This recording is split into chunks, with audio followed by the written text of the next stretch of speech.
Well, hello, my friends. Welcome to me, your host, Christian Watson.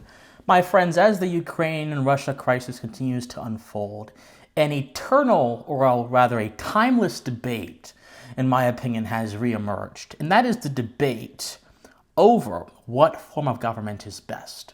I have seen many instances of media coverage where people in the media are wailing out that Ukraine is a democracy and therefore democracy is good and we have to fight democracy, or fight for democracy rather. In fact, there is this article at the New Republic that reads, and I quote, "We must defend democracy in Ukraine and win it at home too."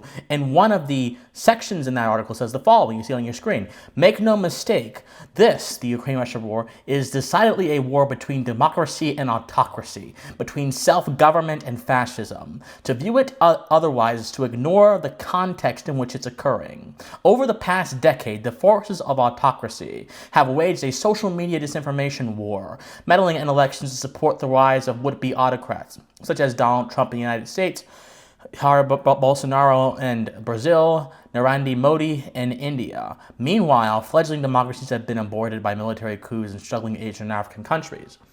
And then you also have this thing from the article from the Washington Post here saying that democracy, among many other things, have popular support.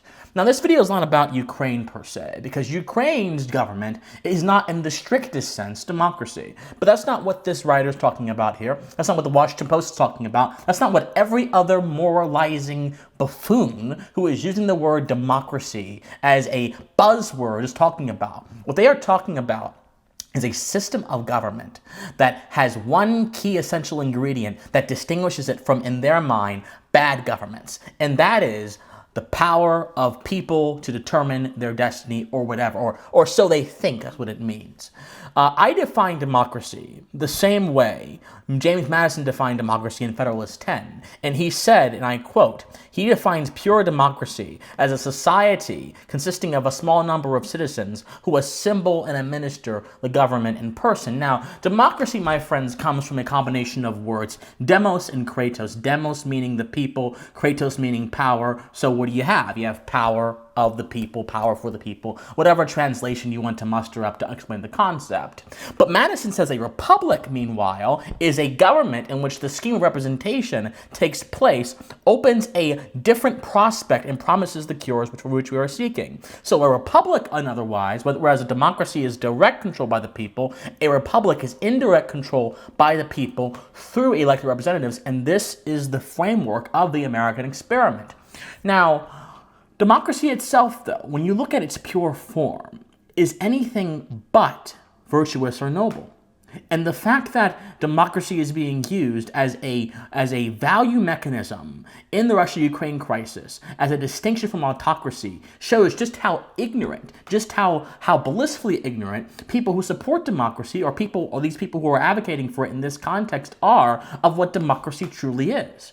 My friends, democracy is death by pop culture. Democracy is death by majority assent. And I shall explain what I mean in a moment. But in order to explain what I mean, I must establish a historical context born from observation, which backs this point up.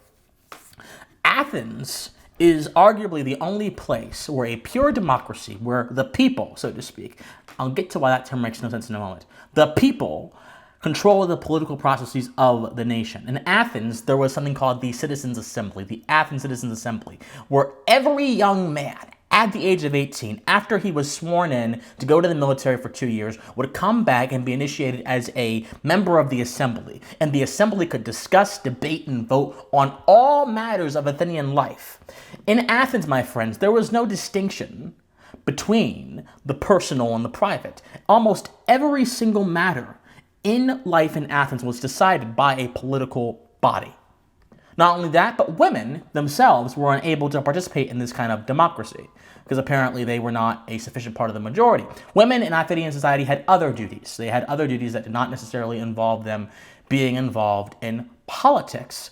But in Athens, this is how the government worked. The people, so to speak, were in charge. Now, in theory, this seems great. No one person ever had a large amount of power, and there was ostensibly freedom of speech within Athens, Greece. And there's an old saying that says, in Athens you could criticize the Spartan constitution, and Sparta you can only praise the constitution of Sparta, which is the sort of distinction between those two societies. So ostensibly, in appearance, democracy in Athens seemed to be so good. But they had limitations. As I mentioned, women were not allowed to participate in democracy or political decision-making, as if the decisions did not affect them. Freedom of speech, while it was apparently large and everything, was actually limited. If there was someone over the age of 50 who was talking to you in Athens, or talking about an issue in Athens, no one could speak against them until they were done or speak or anything. They would go first, and the young people would go second. So it appears as if even though all the men were supposedly represented by this assembly, there were still hierarchies in which people in the assembly could act. And also, things that were considered to be unpopular could be punished by law. If you spoke on a matter that had been decided by a court in Athens, Greece, in this democracy, you could also be arrested. There were frequent, as we see today, hecklers' vetoes in Athens that were actually part and parcel of the democratic system, where people would speak over speakers to the extent that speakers in Athens had to say, look, please don't interrupt me. That sounds very familiar to the kind of society we have today. And yet, my friends, people still talk about democracy as if it is some pure word, as if it is some aspirational quality, when in all reality, democracy simply means simply a mechanism that is going to take the form of the context it's used in. A tool is only as good as he or she who wields it.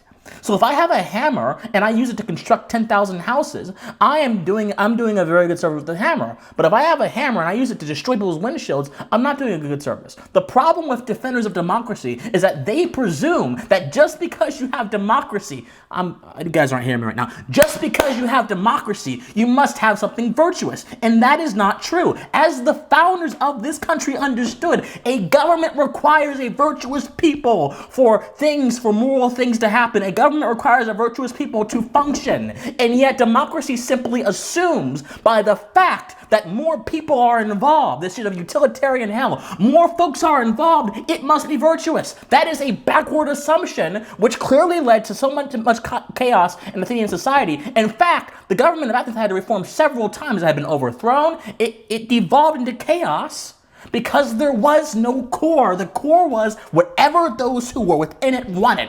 The core was whatever those who had the most numerically strongest number wanted. That was the core. But that core shifts, because no one group of people are always going to have the most amount of number for any long period of time. But there's also another problem with democracy, my friends. It is this problem of tastes. As I mentioned, the tool is only as good as those who use it. The problem of taste says this: if the majority can decide what is good, what is bad, or whatever, what happens when the tastes shift? What happens when a different faction in the majority actually get in power and have the majority in a democratic society, and then they begin to use their democratic power to inflict it upon the rest of that society? This is precisely what happened, or kind of what happened, in Athens with Socrates. Socrates, my friends, the Greek philosopher, was killed by his own people in Athens for impiety. But there are also historians who speculate that Socrates was actually killed because of his association with people who were anti-democratic. And Socrates himself was actually quite anti-democratic in his own right. He did not believe that justice could be preserved in a democratic system where the majority basically decided where everything went. That, my friend, the problem of tastes, is what makes democracy breaks down.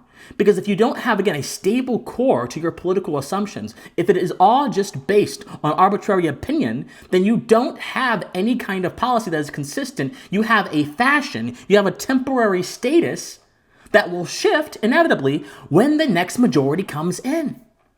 But also, we have to also ask ourselves this: does democracy even interact with the idea of freedom in a way that is that conforms to its proper understanding?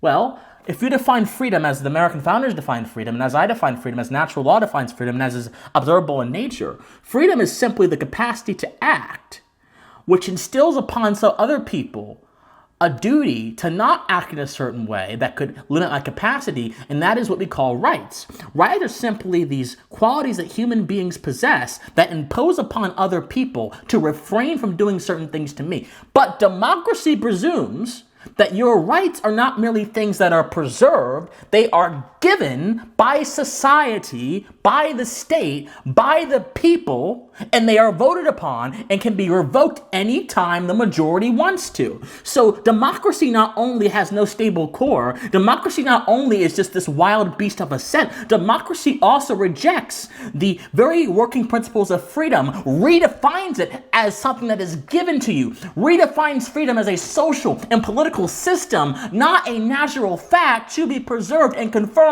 through observation. So not only is democracy ignorant of what freedom is, democracy has a quasi idea of what freedom is, which is actually a false idea of what freedom is. And when freedom is not around in a political system, what do you get? You get authoritarianism.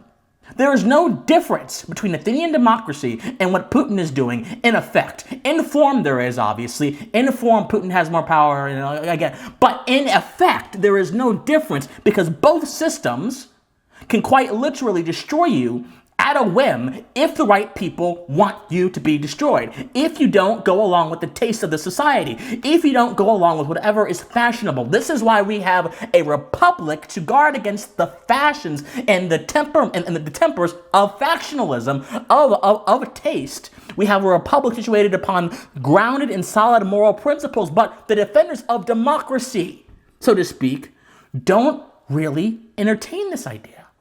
That democracy completely redefines what a human being freedom is. It redefines what it means to have a good political structure. It redefines everything and puts it subject to taste. Now, there may be some of you who say, well, Christian, democracy is not what it was in Athens. And that's correct. Which is why it is actually quite erroneous to refer to Ukraine or any other modern state as a democracy, because democracy in its purest form is not currently in power in the world. But, once again, what makes these countries seem like a democracy is that citizens have some sort of ability to interact with their political system. But to phrase it as a democracy is to once again misunderstand context. Just because two ideas have similar ingredients does not make them the same thing. Just because two cakes have similar ingredients does not make them the same cake. Just because people can interact with their political system in a republic does not mean that is a democracy. This is a sort of confusion of terms that leads people to make the wrong statements and say things they have no idea about because it is close to an idea that they think is a part of. That's the problem. But also, here's this broader point that I want to bring home, my friends. There's no such thing as the people having power. There are no the people. And this is kind of what Athens and the great democratic experiment there proved. There is no the people. The people are an abstract category that are basically those who are in power, not every single person in a political state. If the people were truly representative of everyone that they possibly could be representative of, then you would have no political system because it would deteriorate. Madison makes this point quite well. If you have so many representatives in a government, they would be detached and they wouldn't care about anyone they represent, and therefore it would collapse. The problem when saying these abstract terms, the people, is that you don't actually assign anything concrete to them. You have to understand that political decisions are not made in a fairy tale land, an abstract fairy tale land that is distant from our reality. Political decisions are made in our reality by people in rooms that most likely don't even care about you or about your rights or anything of that sort. But when we recognize that on the philosophical level, that the people, the idea of the people being a moral good is not because the people don't exist. I exist, You exist, but we are not measured as part of a hive mind or an abstract group. We're measured as whole, indivisible human beings with desires and values. And if that principle is true for every other person, there is no the people. There are only small groups of men who have the right ideas and small groups of men who have the wrong ideas. And if you do not realize or find out where you fit in, you will be left behind and you will be taken advantage of. You have to realize where you fit in history. As I'd like to mention, the American Revolution was not started by a majority of the people. Only a small percentage of the people stood up and said, King George, we will break the yoke of your bondage from off our necks, and we shall stand up and fight for liberty. And thus, my friends, that is precisely why democracy is evil. Because democracy simply allows tastes to tyrannize political processes.